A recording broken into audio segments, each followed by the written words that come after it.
Esto es La Revista al Aire, una producción de ABC Latino Media Network, conectando e informando a la comunidad latina, porque los latinos ya no somos minoría.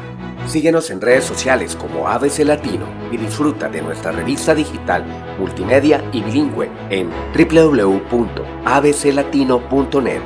Escríbenos a info@abclatino.net. Esto es La Revista al Aire. Muy buenos días a todos con doble introducción el día de hoy.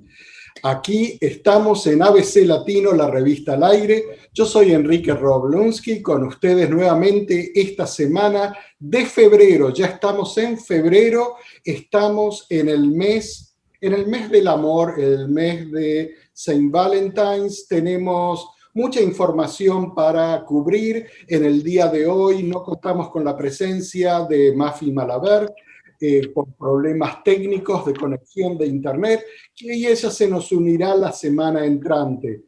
Perfecto, justo para Valentine's. Pero el día de hoy tenemos noticias de todo tipo y muy interesantes. Nuevamente tenemos con nosotros a Dan Smulian, que nos va a estar hablando de temas de inmigración. Bienvenido, Dan, al programa. Gracias, mucho gusto estar acá. También tenemos, por ser la primera semana del mes de febrero, vamos a estar hablando de Patria Grande, y está con nosotros, como siempre, Juan Carlos Pocho Salcedo. Bienvenido, Pocho, nuevamente. Gracias, un placer estar con ustedes. Un saludo acá al equipo de trabajo en esta edición y desde luego a nuestra audiencia a través de Nueva York y Internet. Un gusto estar nuevamente con ustedes. Así es. Y también tenemos con nosotros a Rosario Sá, que nos va a estar hablando sobre literatura latinoamericana, y va a estar hablando de un autor que para mí lo tengo en un lugar muy especial de mi corazón. Así que ya lo van a ver. Bienvenida, Rosario, al programa. ¿Cómo estás? Bien, bien, gracias. Y otra vez, bueno, saludos a todos, a la audiencia de ABC Latino, a los participantes. Y no sé si estos cuadritos la gente lo vea, donde están nuestros nombres, pero no me pude conectar desde mi computadora. Me tuve que conectar con la cuenta de mi hija. Ella es María Uribe y yo soy Rosario Lara. Por eso sale diferente el nombre. También tuve problemas de conectividad. Todos ya sabemos, y los que nos están mirando por YouTube también lo sabes. Y ahora esto es ABC Latino, la revista al aire, transmitiendo por 91.3 FM Radio Poughkeepsie, las instalaciones de WVKR Radio en Vassar College, desde Poughkeepsie a todo el mundo. Y comenzamos con la editorial del día de hoy, como lo hacemos todas las semanas. Y fíjense que esta última semana ha sido un poco especial, por lo menos para mí, porque bastante, más de lo común, gente que yo conozco ha fallecido.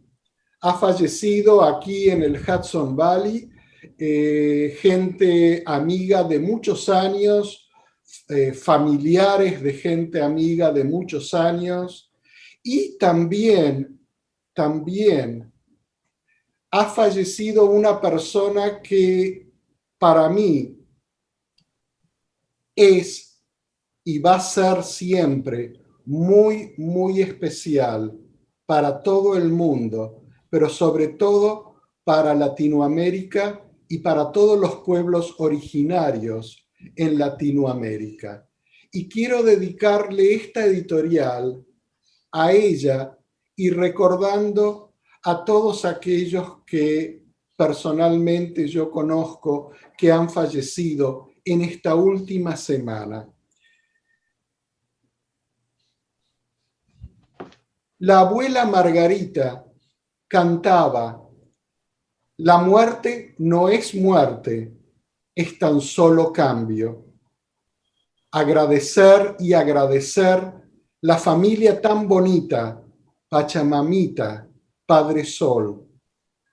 Abuela Margarita, con su gran corazón, humilde, amoroso, sabio, ha decidido ascender al cosmos. Levantamos nuestro rezo con mucho amor para acompañarla en su transformación. Gracias a toda la familia humana que estuvo presente, con rezos, con canto, con amor. Abuela decía, ¿qué hice para recibir tanto amor? También decía que el espíritu es eterno, así que ella está aquí con nosotros en todos los espacios de la Madre Tierra. Abuela decía que quería ascender danzando, así que aquí la recibimos con todo nuestro corazón cantando y danzando, como salga. Gracias por tanto amor. Con este emotivo posteo, el 25 de enero, se dio a conocer la noticia de la muerte de esta maravillosa mujer que supo inspirarnos a través de su enorme humildad y esas ganas contagiosas de contarle al mundo que lo más importante de la vida está en las cosas pequeñitas y en saber amar, como le gustaba decir. Ella también decía, soy el poder dentro de mí, soy el amor del sol y la tierra, soy gran espíritu y soy eterna. Mi vida está llena de amor y alegría. Nacida en México con el nombre de Margarita Núñez García, pronto eligió convertirse en guardiana de la tradición maya para traer un mensaje de amor y espiritualidad desde lo sagrado femenino. Ella decía, las mujeres somos Dios y los hombres también, y ya me acordé, y lo viviré y lo disfrutaré, y ya me acordé, y lo viviré y lo disfrutaré. Escuchemos a la Madre Margarita en sus propias palabras, recitando y hablándonos de este poema de Quetzalcóatl. Hace más de 20 años, mucho más, 30, 35 años, 5 años. Llegó a mis manos el poema de Quetzalcóatl. Este poema me gustó mucho, me lo aprendí de memoria y lo comencé a recitar, a repetir,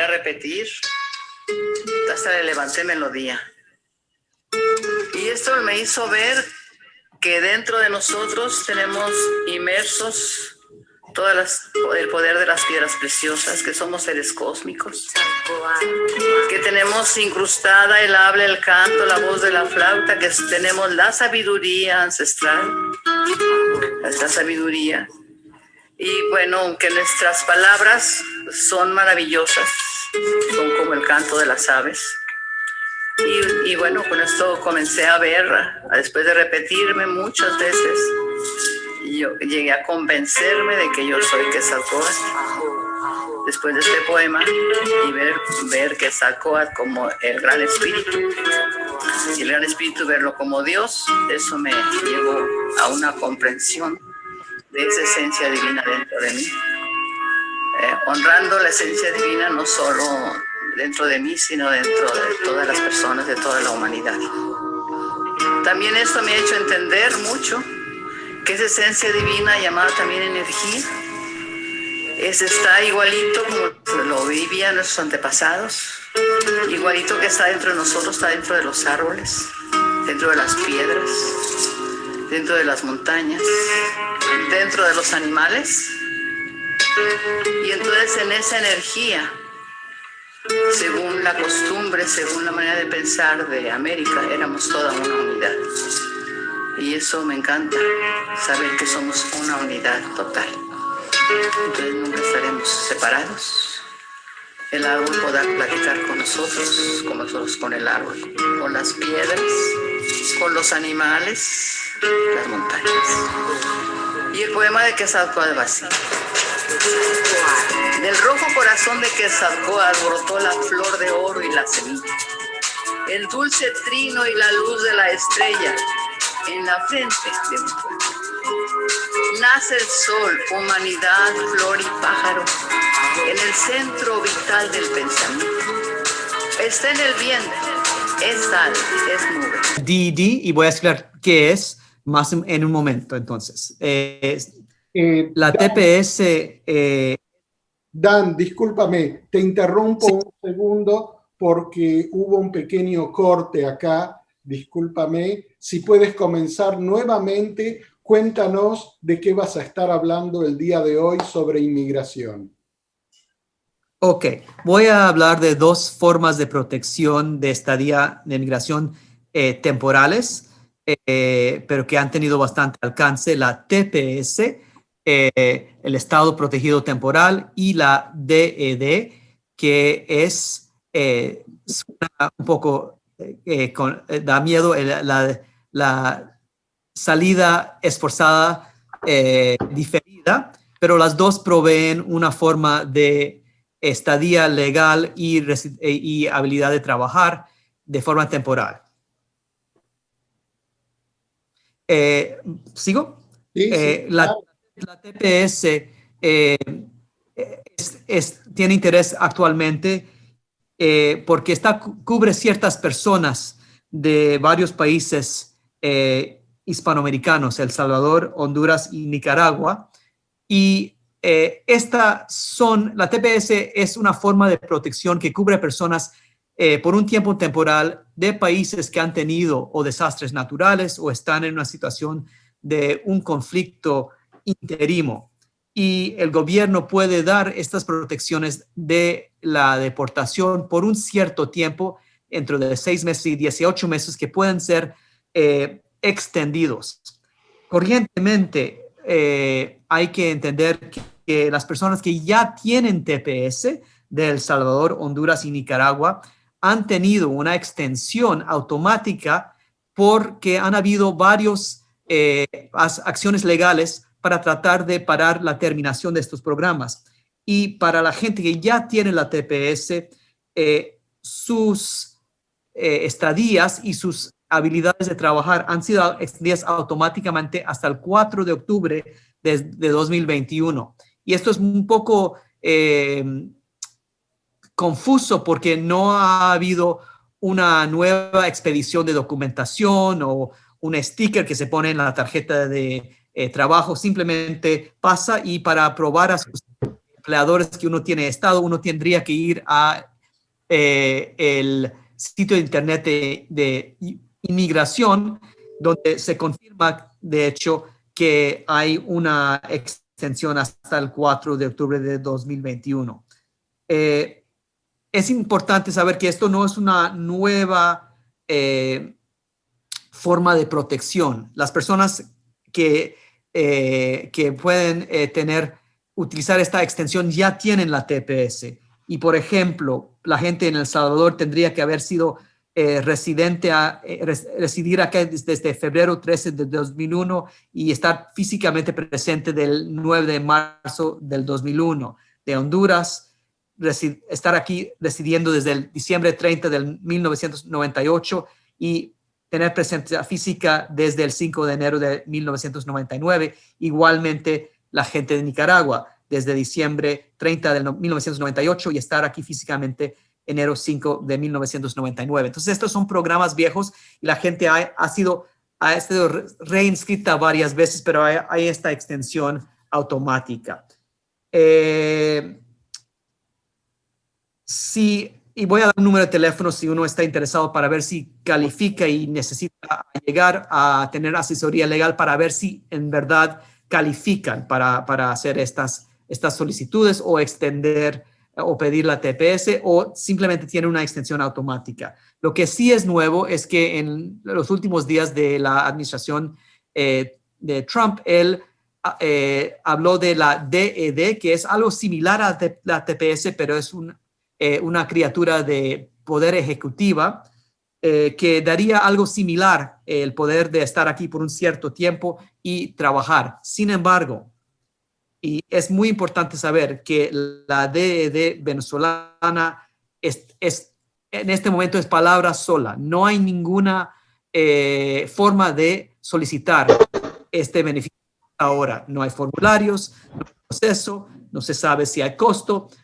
Hay que estar pendiente y tener mucho cuidado de personas que dicen, inscríbase, se puede conseguir DED para venezolanos. Todavía no se puede. Si están interesados en más información sobre la TPS y la DED para venezolanos, por favor llamen a la línea para nuevos americanos al número 800-566-7636. Voy a repetir, 800-566-7636. Muy bien, muchas gracias, Dan. Y una preguntita como introducción también aquí al nuevo segmento de Patria Grande.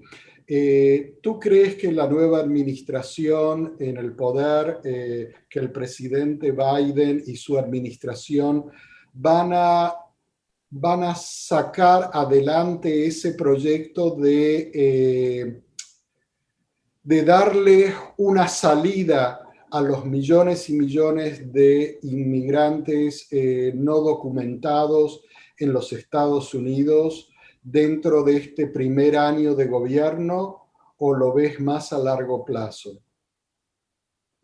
Bueno, se anunció un proyecto de ley muy complejo que incluye este tipo de legalización para personas que ya están aquí indocumentadas. Y espero que esto venga a llegar. Ha sido el sueño de muchos, tantos que que abocan para inmigrantes y que son inmigrantes. La pregunta será, esto es ahora solo, cuando llega ese proyecto de ley, tiene que ir a las dos partes del Congreso, la Casa y el Senado, y finalmente, después de mucha negociación, llegar al presidente. Yo no sé cómo va a aparecer la ley final. Espero que incluya la posibilidad de una legalización de muchas personas que estén indocumentadas, pero no se sabe en este momento y habrá que estar pendiente de lo que va a salir. También hay muchos proyectos de tratar de darle una vía más rápida a personas que ya tienen DACA, personas de hecho con TPS, pero todavía esto ni ha sido un proyecto de ley, todavía no ha ido desde la mesa del presidente al Congreso para que esto se debate. Muchísimas gracias. ¿Alguna pregunta de nuestros distinguidos colegas aquí con nosotros para Dan sobre lo que acaba de decir? Bueno, yo tengo un comentario más que una pregunta. Quiero agradecer a Dan por ser tan específico y tan concreto en su información, por hablarla de manera clara, porque lo que más existe en este tema de migración son las especulaciones, ¿no? Cada institución, persona individual incluso, tiene una idea de lo que debería ser y agarra y proyecta esa idea como si ya fuera, creando tremenda confusión entre los que necesitan información adecuada y precisa. Dan, gracias porque eres un rayo de luz en una tormenta de confusión muy grande en este aspecto. Qué gusto haberte escuchado detallando cosas complejas con la simplicidad y efectividad que lo hiciste. Muchas gracias. Y claro, para mí es muy molesto y da miedo tanta información que viene de varios lados y la confusión. Y por eso yo brindo este número de la línea de Nuevos Americanos para que la gente se informe. Y cosa siempre de recordar, si alguien le está contando algo que parece demasiado bueno para ser verdad, probablemente es demasiado bueno para ser verdad y no les dé su dinero para la cual ha trabajado tanto.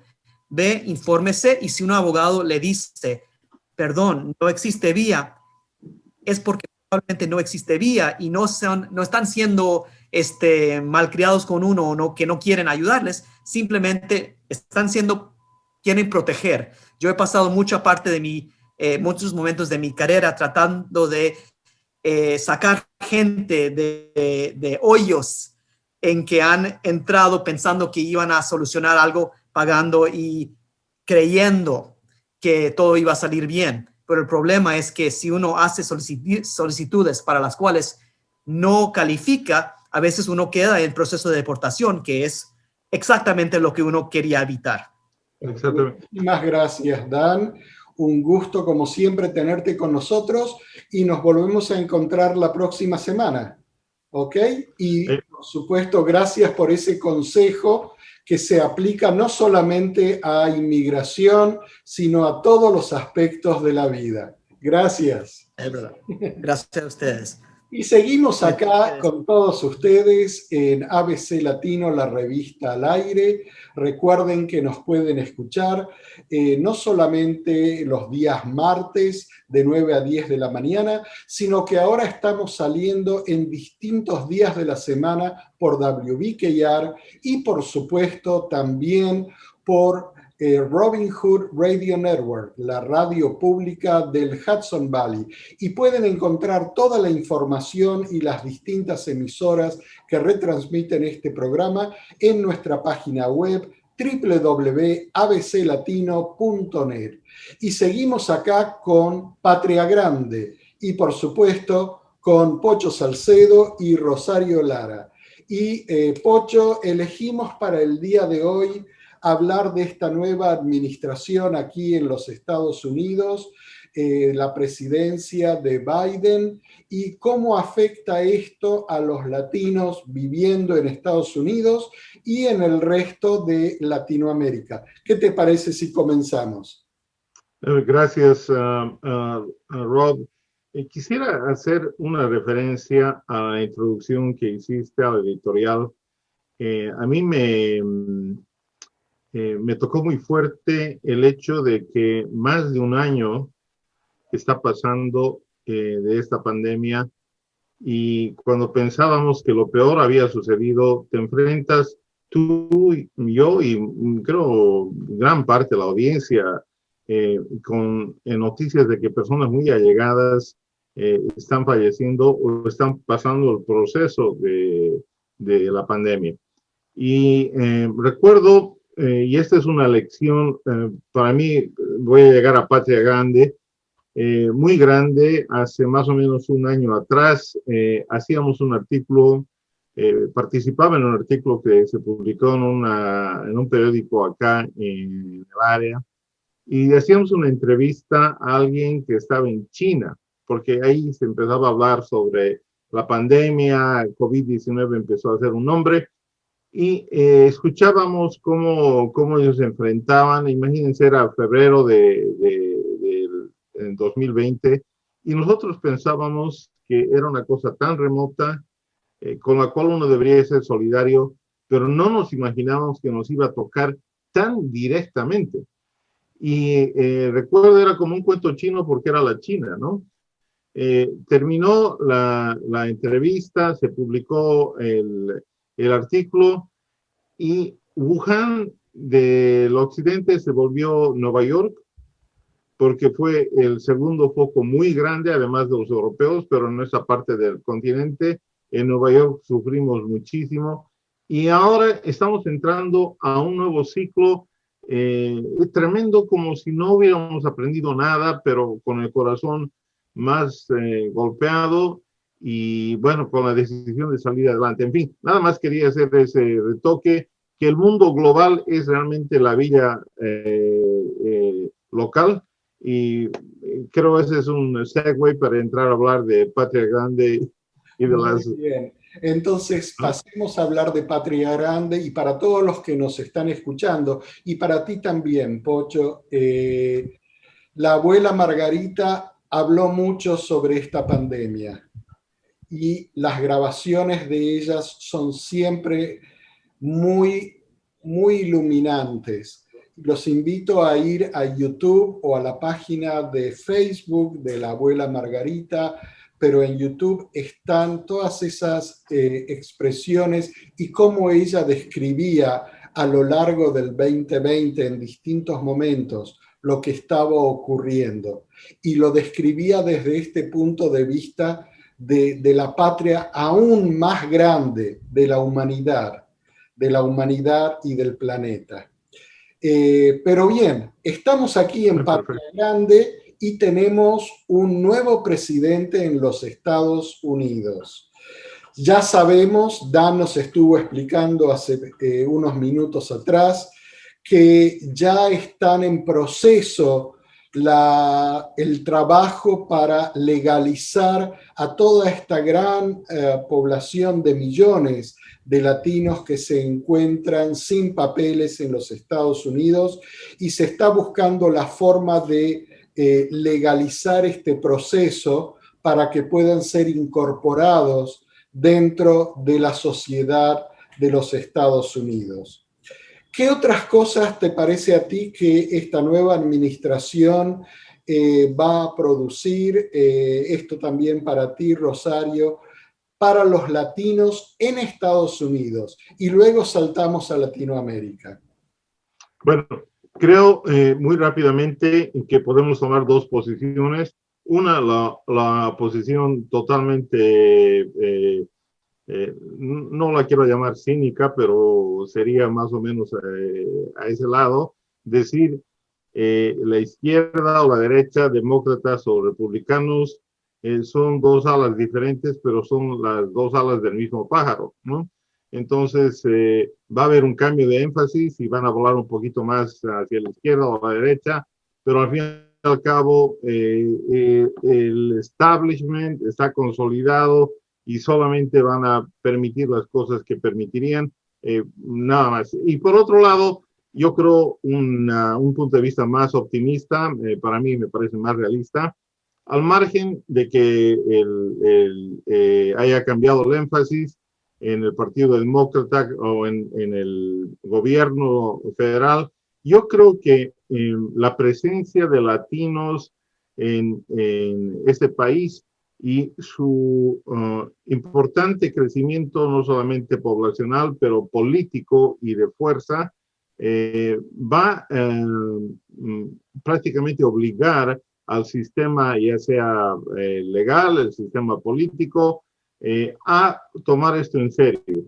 porque se ha visto que en esta última elección, contrariamente a lo que siempre ha sucedido, el voto latino ha sido muchísimo más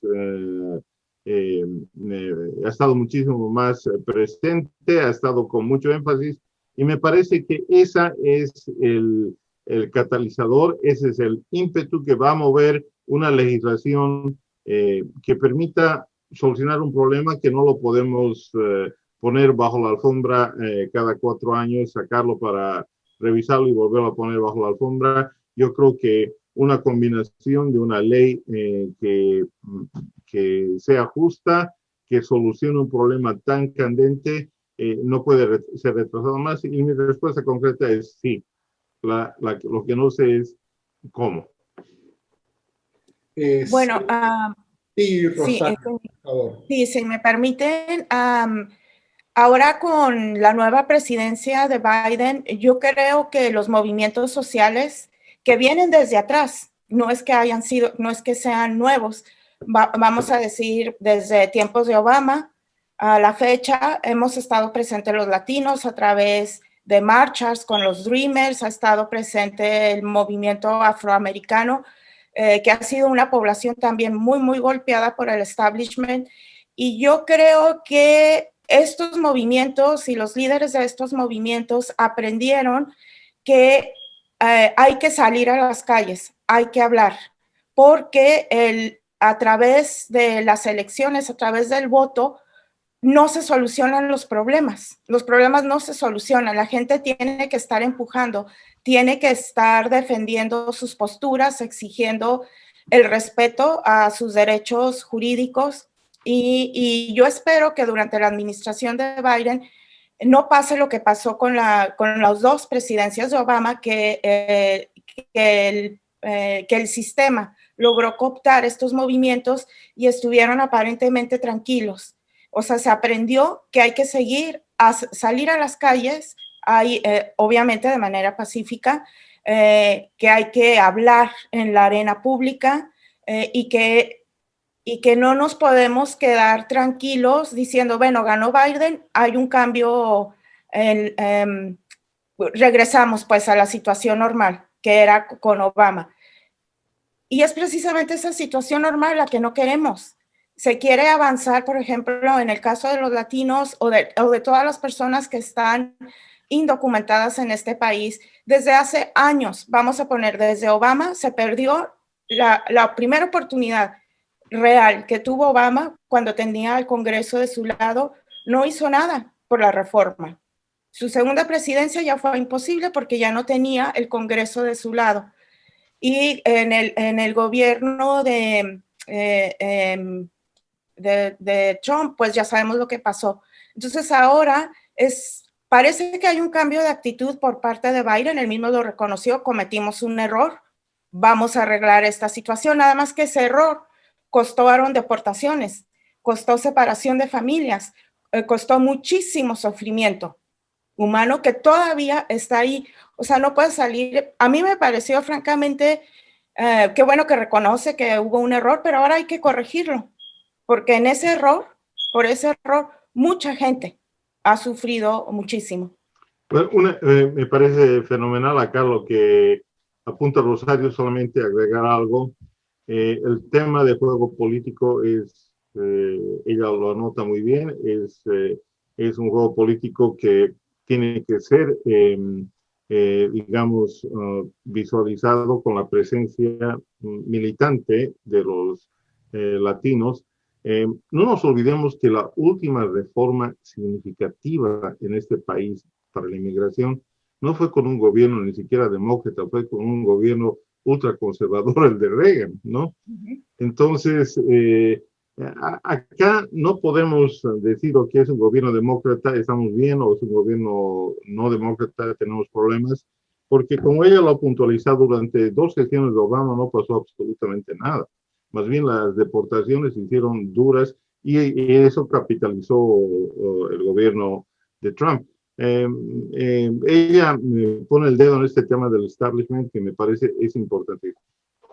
Así es, y yo creo que esta vuelta, los movimientos sociales y sobre todo la diversidad que en este momento presenta el Partido Demócrata dentro de sus filas, es la que va a mantener la atención en estos temas tan puntuales para no repetir esos errores y para no perder el tiempo.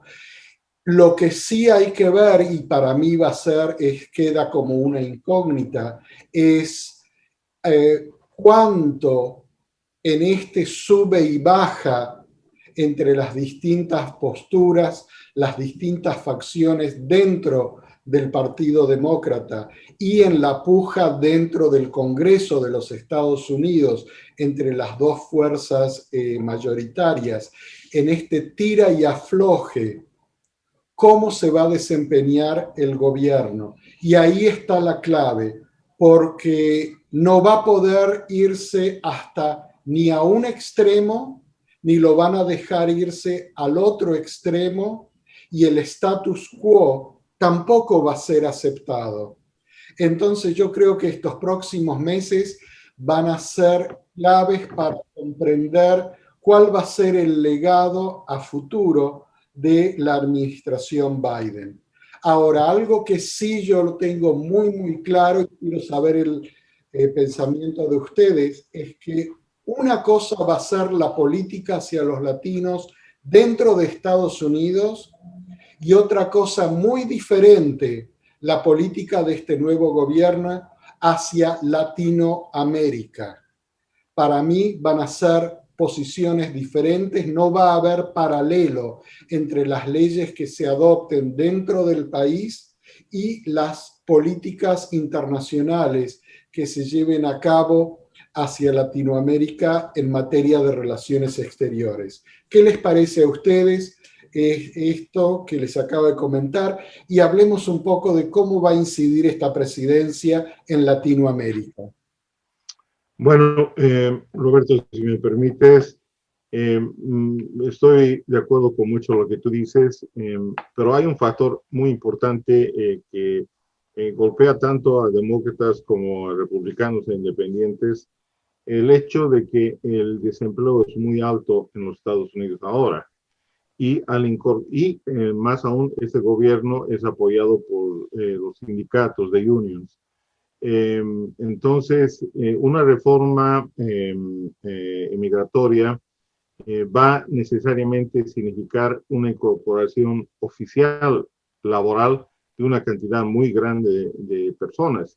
Ese puede ser un elemento que, digamos, muy difícil de trabajarlo, justo por las circunstancias tremendas de una economía que tiene un desempleo gigante, obviamente nada comparado con Latinoamérica. Eso, pero salto a tu pregunta, mi punto de vista sobre Latinoamérica. Yo pienso que quisiera verlo desde el punto de vista latinoamericano y no desde el punto de vista de Estados Unidos. Idealmente yo quisiera que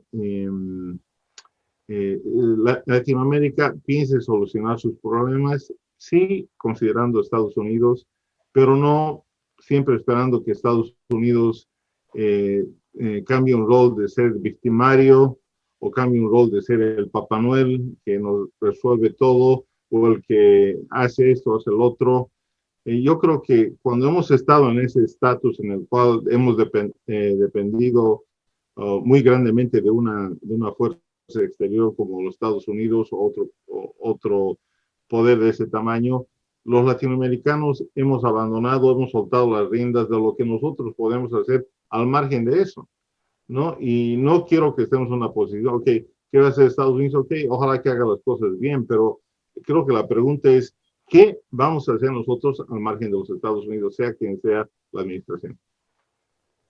Bueno, si me permites, Rob, yo creo que no sé cómo será la política de Biden con respecto a Latinoamérica, pero si nos vamos un poco a la historia, en Latinoamérica actualmente está habiendo muchísimos cambios, movimientos sociales, y vemos cambios repentinos de gobiernos de derecha, pasan a gobiernos llamados de izquierda. Un ejemplo es el de Bolivia, un golpe de Estado un golpe de Estado de derecha, de la ultraderecha, quitó a Evo Morales, y en menos de un año volvió el partido de Evo, ya no con él, quiero decir, ya no como candidato, pero llegó su partido otra vez al hacerse del poder político. ¿Y qué nos enseña esta experiencia? En México tuvimos desde el 2000, mucho más atrás, pero vamos a empezar con el siglo XXI, hasta el 2018 gobiernos neoliberales, gobiernos de la derecha extrema, y gracias a la población, porque este fue un triunfo de la población que salió a votar para pedir un cambio, pues tenemos un gobierno, vamos a decir que todavía no podemos catalogar, y que yo creo que no sería correcto catalogar ni de derecha ni de izquierda, de López Obrador, pero es un cambio, representa un cambio.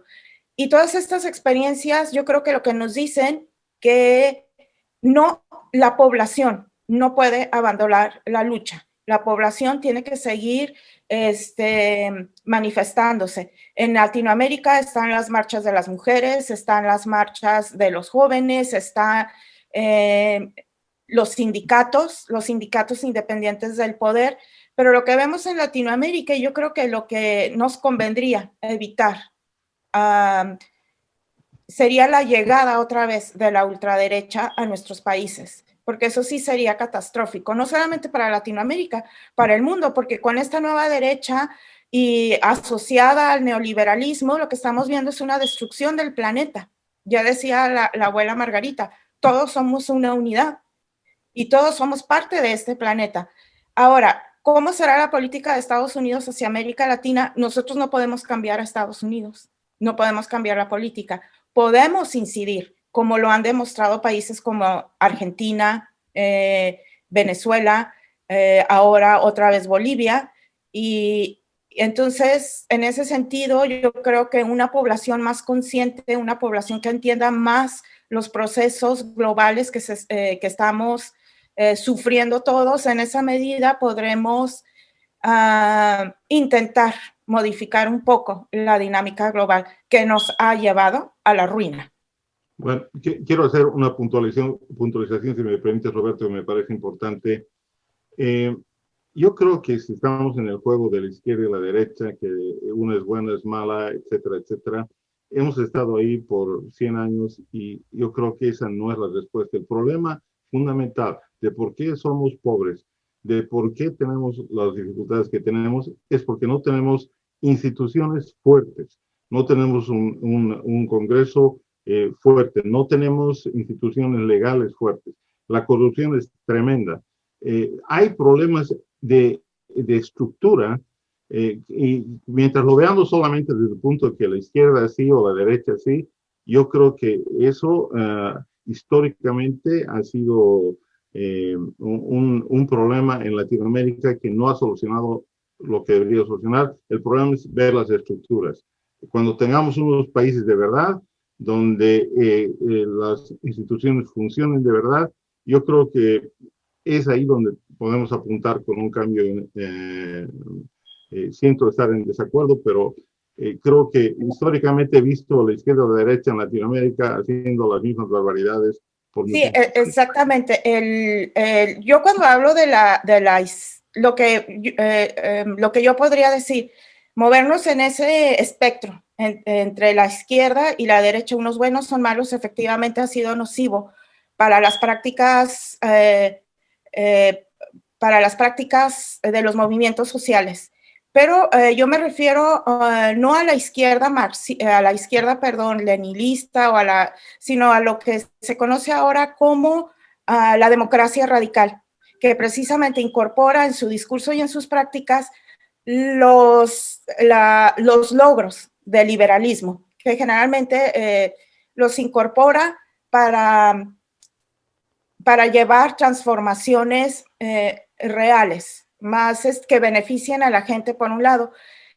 Y con respecto a las estructuras, hay que tener en cuenta que a partir de la Segunda Guerra Mundial a la fecha, el mundo, el Estado, y no importa si son estados llamados democráticos o estados socialistas, estamos viviendo en lo que muchos teóricos, entre ellas Laura Segato, una feminista argentina, o el filósofo italiano Giorgio Agamben, estamos viviendo nuevas estructuras del poder, lo que llaman el Estado dual. Y se reproduce tanto en Estados Unidos como en Latinoamérica, como en Europa, en África. ¿Y qué significa el Estado dual? Simple y sencillamente vivir fuera de las instituciones, que las mismas instituciones fuertes de cualquier país apoyan y conviven con este Estado dual que, vamos a decir, no tiene una expresión legal dentro de nuestras sociedades. Y es precisamente nosotros, los ciudadanos comunes y corrientes, que además, o sea, tener instituciones fuertes no significa que sean instituciones justas.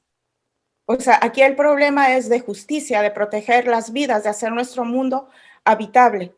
Pero aparte de estas instituciones, sean fuertes o sean débiles, están conviviendo con otras estructuras informales, conocidas como el Estado dual o la guerra civil permanente. Y ahí en medio estamos los ciudadanos. Y esto ha sido un discurso que ha salido de la nueva izquierda, de la izquierda conocida como la democracia radical. Ahora, ver las cosas como unos buenos y otros malos, obviamente la historia nos explica así, sino que hay que ver los procesos y estar conscientes de nuestra realidad actual. El ciudadano está en medio de dos estructuras: el Estado tal como lo conocemos, que se plantea a sí mismo como democrático en los países capitalistas, y el otro Estado informal, que que es un Estado mafioso, un Estado violento, y que se ha coludido con los políticos que se presentan como parte del sistema del Estado visible. Y un tema súper candente hoy aquí en Patria Grande con Pocho Salcedo y Rosario Lara. Nos hemos extendido un poco más del tiempo que tenemos, porque tenemos otro segmento para hablar de literatura con Rosario. estamos tomando de ese segmento, pero me parece muy calentito los comentarios tanto de Pocho como de Rosario, y los voy a dejar con un pensamiento para todos los que nos escuchan y siguen, hablando justamente de esto, cómo los gobiernos de los pueblos latinoamericanos pueden llegar a cambiar las estructuras, y no importa si tienen gobiernos más progresistas o sociales o populistas o neoliberales o de derecha o de izquierda, tantas definiciones y tantos rótulos que ya los rótulos no significan absolutamente nada. Algo que ha ocurrido en estos últimos días, y es la visita oficial del presidente de Argentina al hermano país de Chile, donde ambos presidentes, con visiones políticas muy distintas, han podido sentarse a dialogar, países que han estado en conflicto a lo largo de la historia de ambos países, a pesar de ser limítrofes, pero se han sentado a hablar y se han focalizado en sus conversaciones en los puntos de convergencia, en lugar de focalizarse en lo que los diferencia como estados democráticamente electos. Y eso es algo que es alentador. Y el dato curioso es que Chile, por primera vez en mucho tiempo, apoyó los reclamos de Argentina con respecto a las Islas Malvinas. Recordemos que Chile, en el conflicto armado en el año 82 entre Argentina y el Reino Unido, apoyó al Reino Unido con información, con bases, con inteligencia. Que hoy el pueblo o el gobierno chileno apoye los reclamos de Argentina en el mundo entero ante la Corte Internacional es algo que nos muestran que sí, los países, independientemente de las posiciones internas que puedan tener, se puedan reconocer y apoyar mutuamente como países latinoamericanos. Y con esto espero yo que Latinoamérica pueda presentar una sola voz en las discusiones que se van a establecer con nuestro vecino del norte, que tanto peso tiene. Y con esto damos fin, y agradezco a Pocho y a Rosario por esta participación en Patria Grande, aquí en ABC Latino, la revista al aire, y teníamos una pausa musical, pero la vamos a dejar de lado porque tenemos mucho más para todos ustedes que nos están siguiendo. Y Rosario, tú nos vas a hablar algo de literatura latinoamericana, así que te doy paso para que nos cortes. Tenemos, te voy avisando en estos momentos, exactamente unos 7 minutos para que compartas tu visión y podamos hablar un poquito. Ok, entonces... hasta la próxima. Ok, entonces hoy voy a hablar, como dijo Rob, de Eduardo Galeano, y vamos a hablar sobre un texto que se llama 10 errores o mentiras frecuentes sobre literatura y cultura en América Latina. El texto fue publicado en la revista Nueva Sociedad en 1981. Y aunque fue publicado ya pues hace algunas décadas, el texto tiene muchísima vigencia. Todavía lo podemos aplicar no solo a Latinoamérica, sino a todo el mundo. Y brevemente, Eduardo Galeano fue un ensayista, poeta y crítico uruguayo de izquierdas, y murió recientemente en el 2015.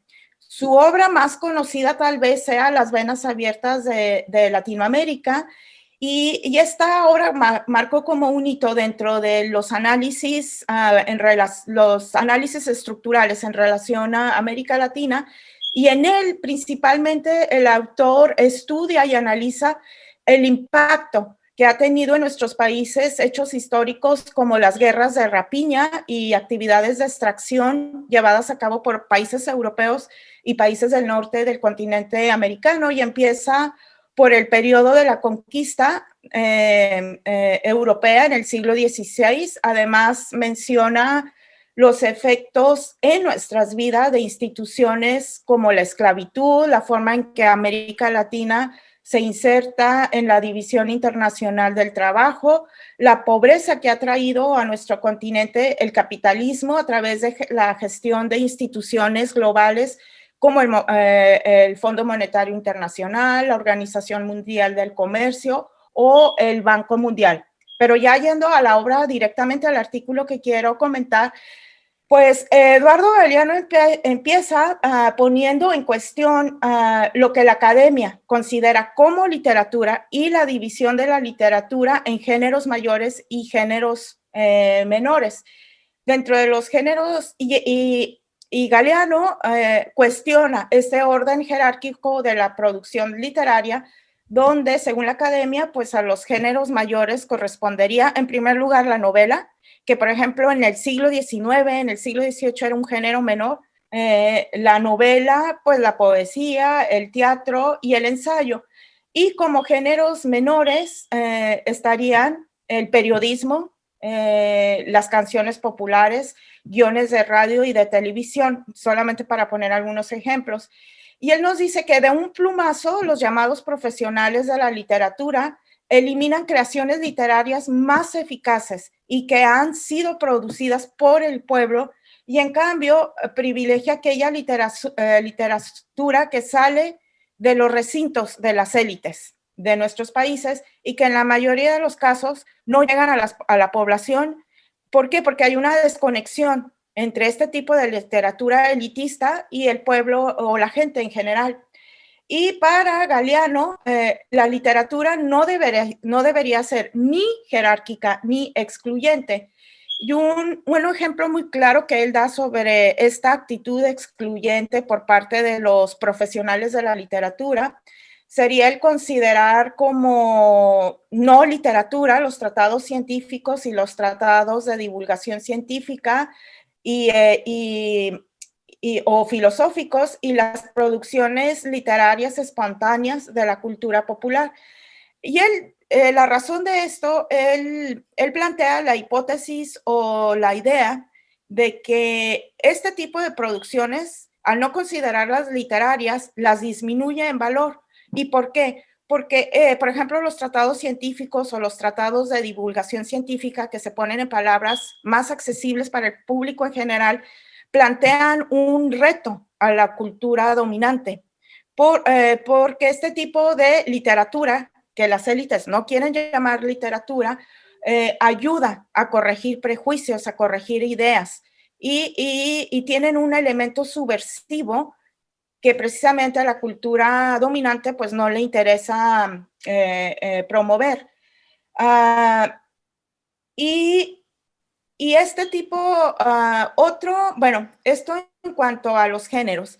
También Eduardo Galeano critica duramente la función de la literatura. Este es el último punto o penúltimo ya para plantea que la literatura dominante y la cultura dominante en general se ha abocado principalmente a homogeneizar a la población, es decir, a crear un modelo de hombre, un modelo de mujer que por ningún motivo debe de ser cuestionado, y es precisamente las culturas populares las que cuestionan estos modelos al plantear otras maneras de estar en el mundo. Y al homogeneizar lo que hace es subjetiviza a partir del poder, nos crea una personalidad, eso que sea coherente, que vaya de acuerdo a los lineamientos de la cultura dominante y por lo tanto, pues no la pone en cuestión. Y para finalizar, porque tenemos poco tiempo, Eduardo Galeano dice que la literatura, la verdadera literatura es aquella que mueve conciencias, es aquella que nos modifica un poco. Es decir, esa sería la función de la literatura. Y nosotros, al leer, por ejemplo, una obra que nos mueve, que nos hace cuestionarnos, la literatura ahí sí está cumpliendo una verdadera función.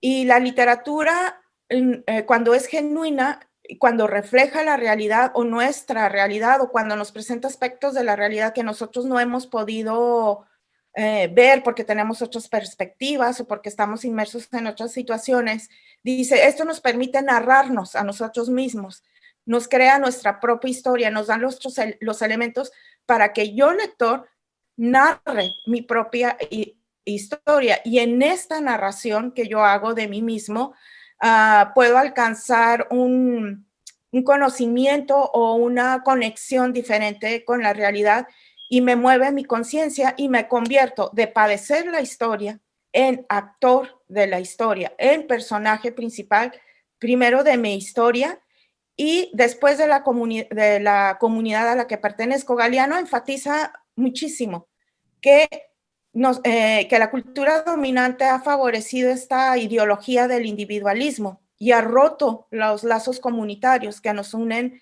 a los demás. Y él enfatiza que hay que volver a esa comunidad a la cual pertenecemos, porque no somos, por un lado somos individuos, efectivamente, pero también tenemos nuestra parte social, y es a partir de lo social cómo nosotros nos podemos integrar a la historia y cómo podemos modificar nuestra realidad, primero a través de un cambio de conciencia que puede venir a través de la literatura, pero de toda la literatura, no únicamente de lo que las élites encerrados en la academia consideran que es literatura. Muchas gracias, Rosario, por esta visión de un autor, un escritor, un ensayista, un filósofo y un pensador, quien probablemente ha enarbolado la bandera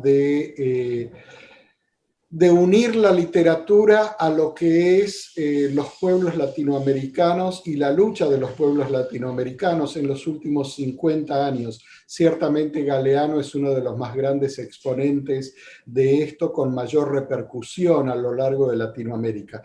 Te hago una preguntita muy cortita. ¿Tú reconoces a alguien que está siguiendo el legado de Galeano?